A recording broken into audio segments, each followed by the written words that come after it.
జమవగా సమయానికి కళ్ళెం వేసే కాలం వచ్చింది, ఆ స్వర్గానికి కొళ్ళెం తీసే మార్గం తెలిసింది. కామునికే మైకం కమ్మే యాగం జరిగింది, గోపాలునికే పాఠం చెప్పే యోగం దక్కింది.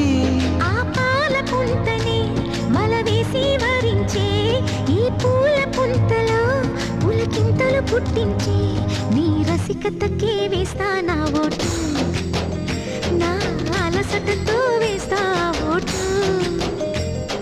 చిన్నగా చిన్నగా చిన్నగా మది కన్నులు విప్పిన కన్నెగా నీ మగసిరికే వేస్తా నా ఓటు.